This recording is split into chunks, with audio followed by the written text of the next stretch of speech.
Good afternoon to all.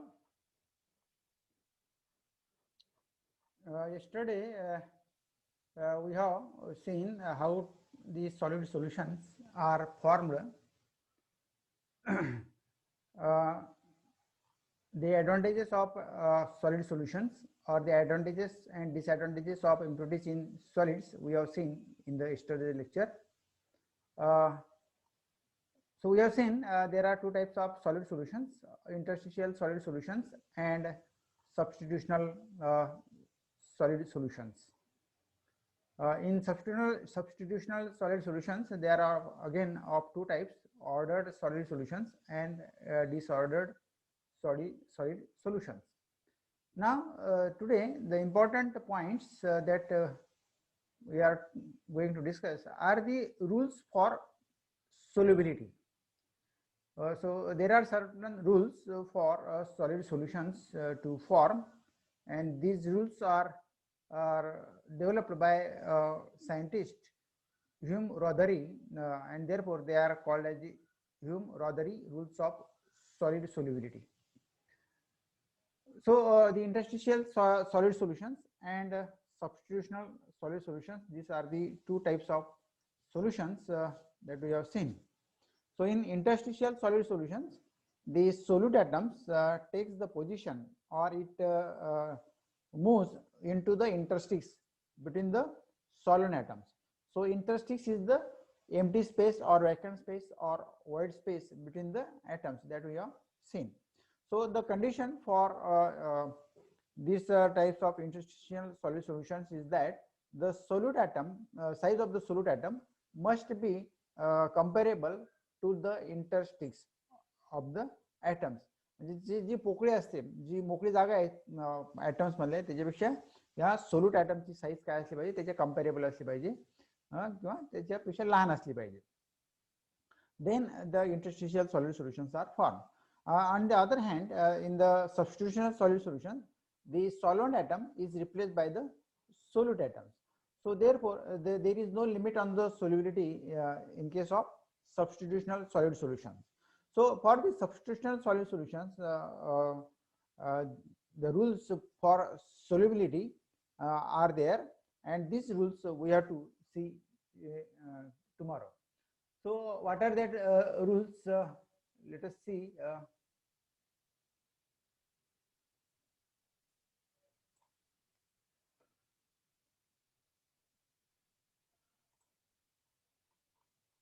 So rules for solubility, and these rules are not applicable to the interstitial solid solutions. These rules are not applicable to the interstitial solid solutions, but they are applicable to the only to the substitutional solid solutions, because it's in substitutional solid solutions we replace the solvent atom by the solute atom, and so the solute and solvent must satisfy some rules. Some rules must be satisfied for the complete solubility.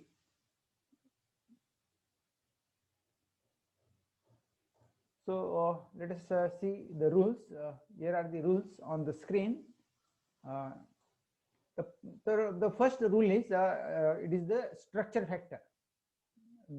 So these rules are applicable to the interstitial solid solutions. They are not applicable to the interstitial solid solutions. They are applicable only to the substitutional solid solutions. The first rule is related with the structure factor. So what is the structure factor? The crystal structure of the two elements should be same. म्हणजे ज्या दोन elements आपल्याला solid solutions तयार करायचे आहे, आता आपल्याला माहिती सॉलिड सोल्युशन म्हणजे काय की homogeneous structure of the two elements, homogeneous structure of the two elements or more elements, it is called as the solid solution. तर आता याच्यामध्ये पहिला रूल काय आहे, the structure it is related with the structure factor. बरोबर, the crystal structure of the two elements should be same. दोन जे आपण दोन एलिमेंट्स आपण सोल्युशन फॉर्म करणार आहेत सोल्यूट आणि सॉल्व्हंटचं, तर त्या दोघं स्ट्रक्चर, दोघं एलिमेंट्सचं स्ट्रक्चर काय पाहिजे, सेम पाहिजे. स्ट्रक्चर सेम पाहिजे म्हणजे काय, एफसीसी स्ट्रक्चर असेल एकाचं दुसऱ्याचं पण एफसीसी असलं पाहिजे, एकाचं बीसीसी असेल तर दुसऱ्याचं पण बीसीसी, एकाचं सिंपल क्युबिक असेल तर दुसऱ्याचं पण simple cubic. So the crystal structure of the two elements should be same. आणि जर आपल्याला हे क्रिस्टल स्ट्रक्चर सेम असेल तर आपल्याला कंप्लीट सोल्युबिलिटी लिमिट आपल्याला अटेन करता येईल. If the crystal structure is not same then the complete solubility is not attainable. So complete solid solubility of two elements is never attainable unless the elements have the same type of crystal lattice structure.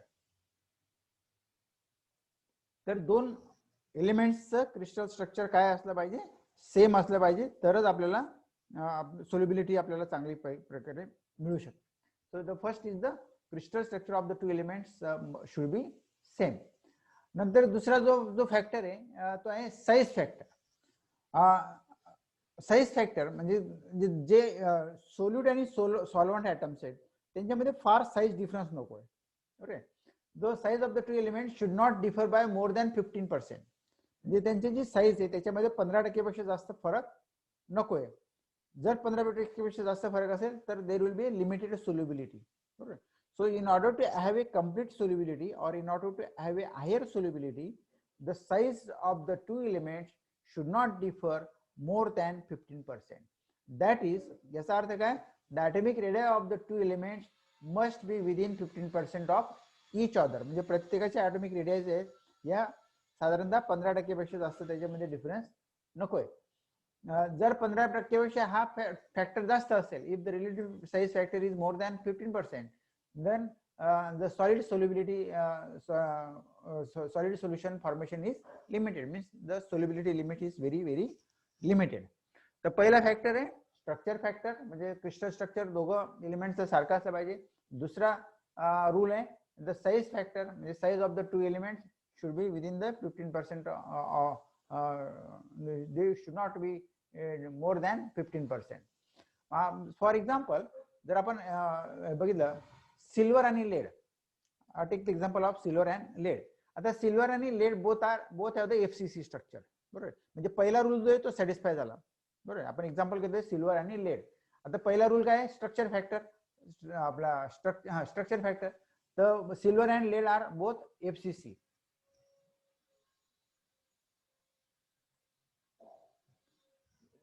Silver and lead are both FCC. म्हणजे first rule is satisfied. And the relative size factor is 20%. म्हणजे त्यांच्यामध्ये जो size factor आहे तो म्हणजे atomic radius आहे त्याच्यामध्ये more than 20% त्यांचा डिफरन्स आहे. Therefore, the solubility of lead in solid silver is only 1.5%. त्याच्यामुळे solubility of lead in solid silver म्हणजे सिल्वर मध्ये फक्त 1.5% इतकाच तुमचा लेड डिझॉल्व्ह होऊ शकतो किंवा त्याचं सॉलिड सोल्युशन फॉर्म होऊ शकतं. आणि solubility of silver in solid lead is about 0.1%. म्हणजे आपण कोणामध्ये आपण कोणाला मिक्स करतोय, म्हणजे सोल्यूट कोण आहे आणि सॉल्वंट कोण आहे त्याच्यावर डिपेंड करतो. सोल्यूट म्हणजे the element in a small proportion आणि solvent means the element in a larger proportion, असं आपण करतो. तर जर आपण सिल्वर मध्ये लेड डिझॉल्व केला तर तोच 1.5% पर्यंत त्याची सोल्युबिलिटी लिमिट आहे. आणि जर आपण सिल्वर लेड मध्ये आपण सिल्वर डिझॉल्व केला तर त्याची सोल्युबिलिटी काय असते, 0.1%, because the relative size factor is more than 15%. कारण काय, तो 20% आहे. म्हणजे first rule is satisfied but second rule is not satisfied. Therefore there is a limited solubility limit for silver and lead. दुसरं एक्झाम्पल घेऊया की अँटिमनी आणि bismuth have the same type of crystal structure. म्हणजे दोघांचं crystal structure same म्हणजे rhombohedral आहे आणि differ in atomic radius by 7%. म्हणजे त्यांच्या ॲटॉमिक रेडियस मध्ये फक्त 7%चा डिफरन्स आहे. त्याच्यामुळे अँटिमनी आणि bismuth they are completely soluble in each other. बरोबर, म्हणजे सोल्युबिलिटी लिमिट ऑफ अँटिमनी आणि बिस्मथ काय high. So they are completely soluble in each other. So antimony and bismuth are soluble in each other. On the other hand silver and lead are not soluble in each other. So these are the two rules. Now the third rule is electronegativity factor. आता electronegativity factor म्हणजे काय, the electronegative difference between the element should be small, म्हणजे valency. The electronegative difference between the element should be small. म्हणजे जो electronegativity असतो एलिमेंटचा प्रत्येकाचा तर तो जो डिफरन्स आहे आपण तो डिफरन्स काय असला पाहिजे, कमी असला पाहिजे. तर त्या एलिमेंट्सची काय होईल, सॉलिड सोल्युशन फॉर्मेशन लवकर होईल. So the electronegativity difference between the elements should be small. The greater the chemical affinity of two metals, less is the solid solubility. The greater the chemical affinity, म्हणजे त्यांच्यामध्ये chemical affinity जर जास्त असेल तर त्यांची solubility काय होईल, कमी होईल. सो आपण पिरियडिक टेबल मध्ये बघा, the greater the apart the elements in the periodic table, greater is their chemical affinity. म्हणजे जसं आपण पिरियडिक टेबल मध्ये फर्स्ट कॉलम पासून लास्ट कॉलम कडे जात जातो तसं त्यांची केमिकल अफिनिटी काय होतं, ते वाढत जाते आणि देअरफॉर त्यांची सोल्युबिलिटी काय होतं, ते कमी कमी जाते. तर इलेक्ट्रोनेगेटिव्हिटी हा फॅक्टर जो आहे, the electronegativity between the two elements should be very small. This is the third rule. नंतर फोर्थ रूल आहे the valence factor. Valency means the number of electrons in the outermost orbital. So valency of the two elements should be the same. म्हणजे आपल्याला माहिती आहे valency जे असते एलिमेंटची ती काय असली पाहिजे, सेम असली पाहिजे. If the solute metal has a different valency from that of the solid metal, the number of valence electrons per atom called the electron ratio will change. बरोबर, म्हणजे सोल्यूट आणि सॉल्व्हंटचा जर व्हॅलेन्सी डिफरंट असतील तर त्यांचा electron ratio जो आहे, valency electron ratio जो आहे तो काय होईल, बदलेल. आणि त्याच्यामुळे जे crystal structures are more sensitive to decrease in the electron ratio than to increase. म्हणजे जे क्रिस्टल स्ट्रक्चर असतात they are more sensitive to the decrease in electron ratio than to an increase. बरोबर, म्हणजे metal of lower valency tends to dissolve more than the metals having higher valency metals. म्हणजे ज्या मेटलची lower valency आहे ते लवकर dissolve होतील आणि ज्या मेटलची हायर व्हॅलेन्सी आहे ते मात्र लवकर डिझॉल्व होणार नाहीत. बरोबर. So this is in one sentence you remember, म्हणजे चारच वाक्य गोष्ट लक्षात ठेवायची या आर्टिकल मध्ये. पहिले structure factor, the crystal structure of the two elements must be same. दुसरं size factor, size of the two elements should not differ by more than 15%. नंतर electronegativity difference between the two elements should be very small. Third rule. आणि valency factor म्हणजे काय, the valency of the two elements should be same. म्हणजे valency दोघं एलिमेंटची काय असली पाहिजे, सारखी असली पाहिजे. तर लोअर व्हॅलेन्सीचा जो एलिमेंट असेल तो जास्त डिझॉल्व होईल than the higher valency metals. आता फॉर एक्झाम्पल घ्या की अल्युमिनियम आणि निकल सिस्टम. आता अल्युमिनियम आणि निकल सिस्टमचा जर आपण विचार केला तर बोथ आर एफसीसी, म्हणजे पहिला रूल सॅटिस्फाय होतोय. The relative size factor is 14%, म्हणजे सेकंड रूल पण आपला सॅटिस्फाय होतोय. However nickel is lower in valency than aluminium. पण जो फोर्थ रूल आहे तो या ठिकाणी सॅटिस्फाय होत नाही. Nickel is lower in valency than aluminium. Hence nickel dissolves 5% aluminium, but higher valency aluminium dissolves only 0.0% nickel. बरोबर, म्हणजे निकेल मध्ये 5% अल्युमिनियम डिझॉल्व्ह होईल, पण अल्युमिनियम मध्ये फक्त 0.04% निकेल डिझॉल्व्ह होईल. तर जर हे चारही रूल्स आपले सॅटिस्फाय झाले तर आपल्याला सोल्युबिलिटी लिमिट वाढवता येतो, you get the higher solubility limits. So this is all about the solid solutions. This is all about the solid solutions. Now let us move to the imperfection in solids or defects in solids. आता imperfections किंवा defects. Imperfection आपल्याला word करता येईल की imperfection म्हणजे something is different from the regularity. बरोबर. तर इम्परफेक्शन्स in solids किंवा त्याला आपण डिफेक्ट्स इन सॉलिड्स पण म्हणूया. तर आता आपल्याला माहिती की what is the crystal. Crystal is a periodic arrangement of atoms. आपण सॉलिड स्टेट मध्ये लर्न केलेले crystal is a periodic arrangement of atoms. आणि आपल्याला माहिती crystals ideal crystal does not exist, म्हणजे क्रिस्टल्स आर नॉट परफेक्ट, म्हणजे they always show deviation from orderly periodic array of atoms. म्हणजे आपण जे डोक्यामध्ये कल्पना करतो की crystal is a periodic arrangement of atoms आणि ideal crystal does not exist, म्हणजे there is always some deviation from the orderly periodic array of atoms. So such a deviations from an orderly periodic array of atoms which influence the characteristics like mechanical strength, electrical properties and chemical reactions are called as imperfections or defects in crystals. So in short, the imperfections are the deviations from an orderly periodic array of atoms. बरोबर. आणि हे जे imperfections आहेत, they greatly affect the chemical, mechanical, electrical and thermal properties of the material. So imperfections plays a very important role in the determining the properties of the materials. So deviations from an orderly periodic array of atoms is called as the imperfections or defects in the crystal, and these defects in the crystals influences the characteristics like mechanical strength त्याच्याने affect होऊ शकते, electrical properties, chemical reactions, या सगळ्या गोष्टी त्याच्याने effect होतात आणि त्याच्यामुळे त्याला आपण म्हणतो की these are the imperfections or defects in the crystals. आता इम्परफेक्शन्स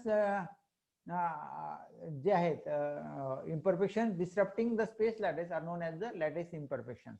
बरोबर. तर आपण ज्या क्रिस्टल लॅटिस मध्ये जे इम्परफेक्शन्स आहेत आपण लॅटिस इम्परफेक्शन्स म्हणूया. So defects exist in all solid material. प्रत्येक सॉलिड मटेरियल मध्ये असं तुम्हाला आयडियल मटेरियल कुठलं नाही की ज्याच्यामध्ये डिफेक्ट्स नाही आहेत. सो आयडियल मटेरियल और ideal crystal does not exist. So material in the purest form also has some kinds of defects. So defects exist in all solid materials and these defects are classified on the basis of their geometry. तर हे जे defects हे कशाच्या बेसिसवर आपण classify करतोय? We classify this materials on the basis of their geometry. बरं. आता त्याच्यामध्ये 4 प्रकार आपण पाहिलेले आहेत. There are 4 types of defects in the material. आता पहिला आहे पॉइंट डिफेक्ट्स किंवा त्याला आपण 0 डायमेन्शनल डिफेक्ट्स पण म्हणतात. पॉइंट डिफेक्ट्स किंवा 0 डायमेन्शनल डिफेक्ट्स. सेकंड आहे लाईन डिफेक्ट्स किंवा त्याला आपण 1 डायमेन्शनल डिफेक्ट्स म्हणतात. नंतर सरफेस डिफेक्ट्स म्हणजे सरफेस डिफेक्ट्स म्हणजे त्या ठिकाणी एरिया येतो म्हणून त्याला आपण 2 डायमेन्शनल डिफेक्ट्स म्हणतो. आणि व्हॉल्यूम डिफेक्ट्स, तर व्हॉल्यूम डिफेक्ट्स म्हणजे लेंथ, ब्रेथ आणि हाईट येते, त्याच्यामुळे these are the 3 dimensional defects. So point defects किंवा 0 dimensional defects, 2 dimensional 0, 1, 2 and 3 dimensional defects are there. Point defects, line defects, surface defects and volume defects. अस्सलाम वालेकुम.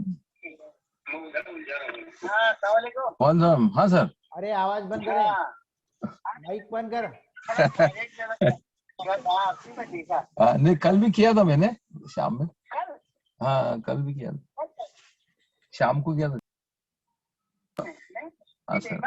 अच्छा. और बाकी बस ऐसे ही फोन किया. अरे माइक बंद कर रहे हैं.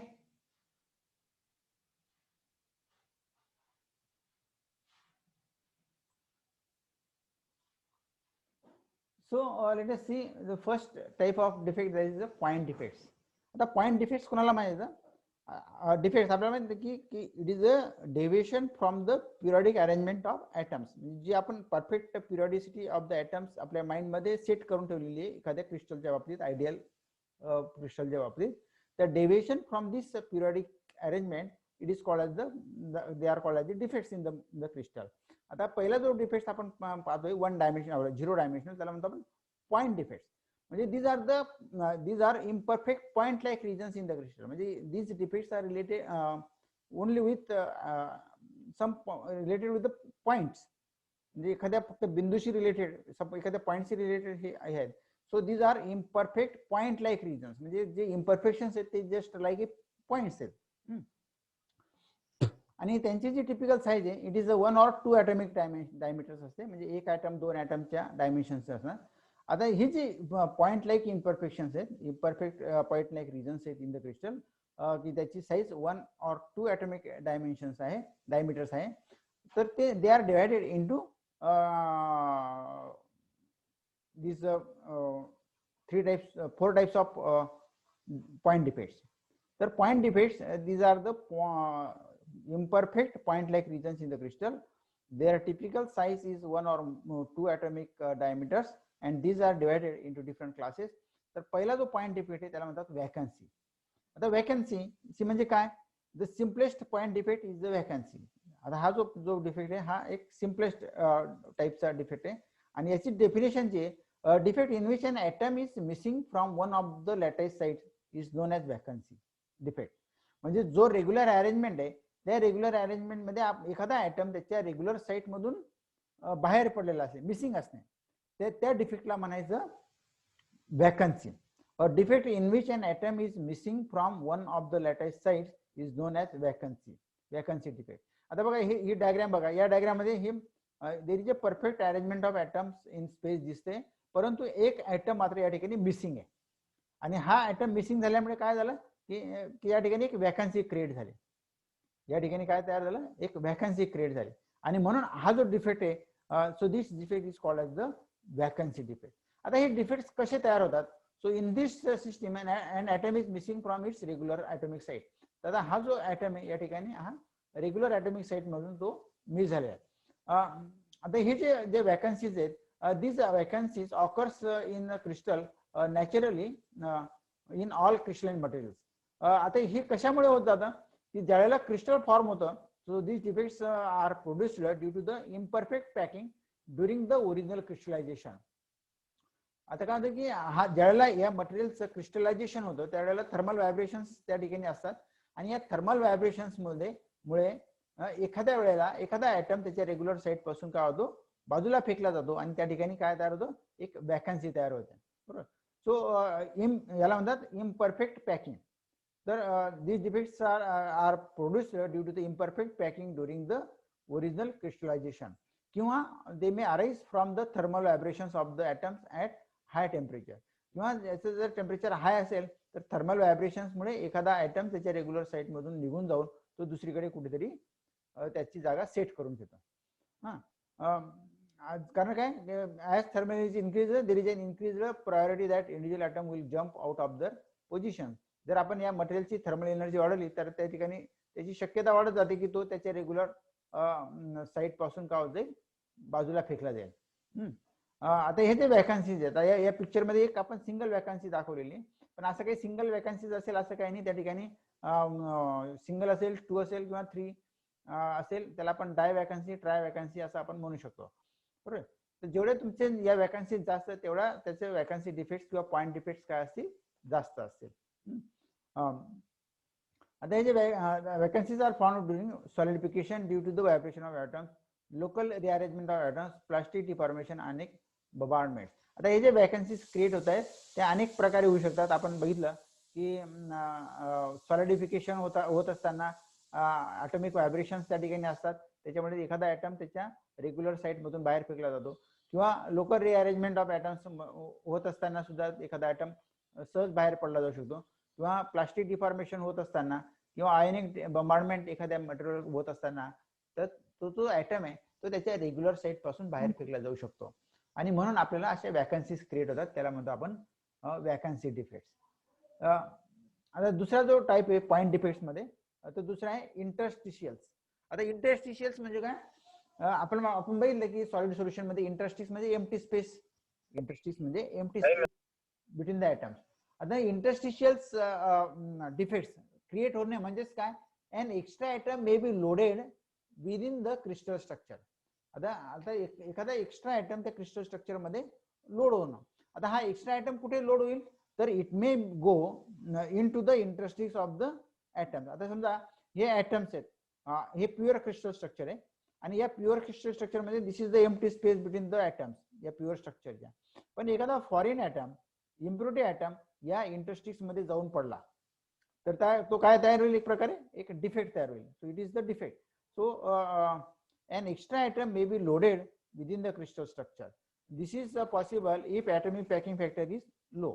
जर या मटेरियलचा पॅकिंग फॅक्टर लो असेल तर म्हणजे if the material structure is not closely packed असेल तर आपल्याला एखादा फॉरेन ॲटम किंवा बाहेरचा ॲटम त्याच्या त्या इंटरस्टिक्स मध्ये सहज जाऊन पडतो.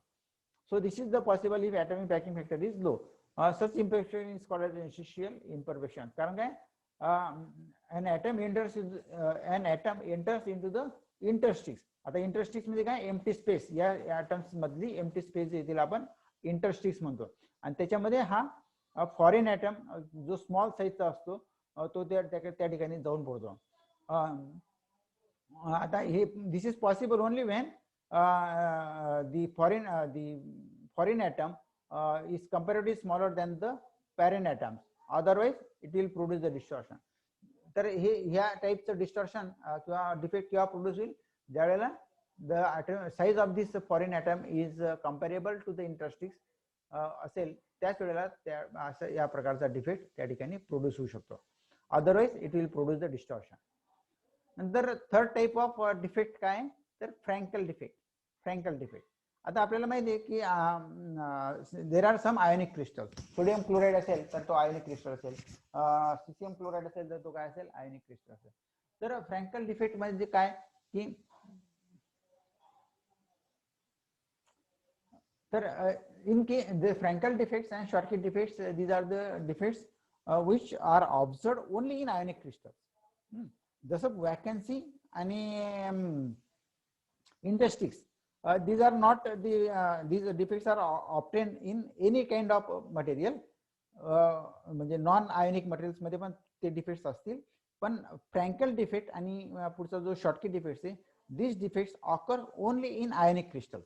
बरोबर, म्हणजे जिथं पॉझिटिव्ह आणि निगेटिव्ह आयन्स असतात, म्हणजे जसं सोडियम क्लोराईड तर सोडियम आयन आणि क्लोरीन आयन, बरोबर, अशी जी क्रिस्टल्स असतील त्याच्यामध्ये फ्रँकल डिफेक्ट्स आणि स्कॉटकी डिफेक्ट्स तयार होतात.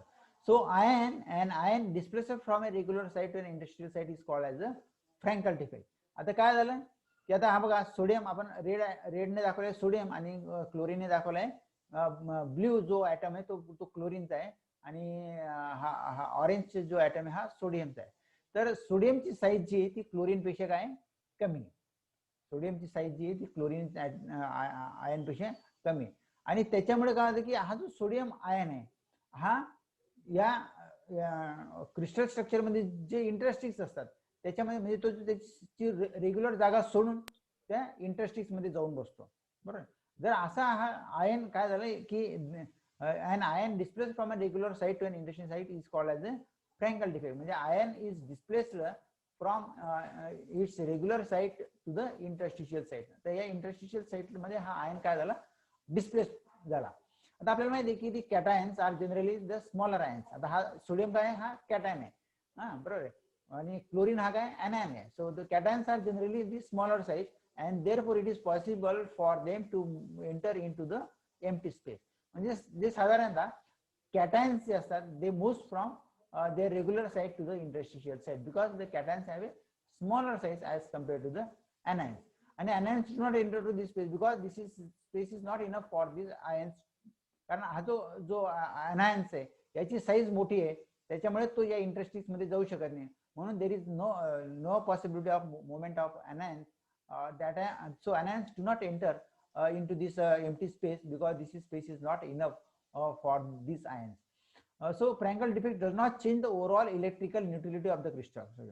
म्हणजे या ठिकाणी काय की आयन्स आहेत ते कमी जास्त झाले नाही. Only the ions are displace from one location in one interstitial one side to the other side. म्हणजे एका जागेवरून दुसऱ्याकडे आयन्स डिस्प्लेस झालेले आहेत, बरोबर. But total number of anions and cations are equal, so the material is electrically neutral. म्हणजे positive charge and negative charge is balanced.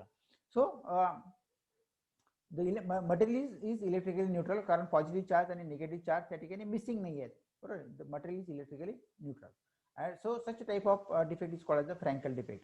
So in short, an ion displaced from a regular site to an interstitial site is called as the Frankel defect. म्हणजे regular site वरून तो interstitial साइटला जर तो displace झाला तर त्याला म्हणायचं आपण Frankel defect. Now the last point defect is the Schottky defect.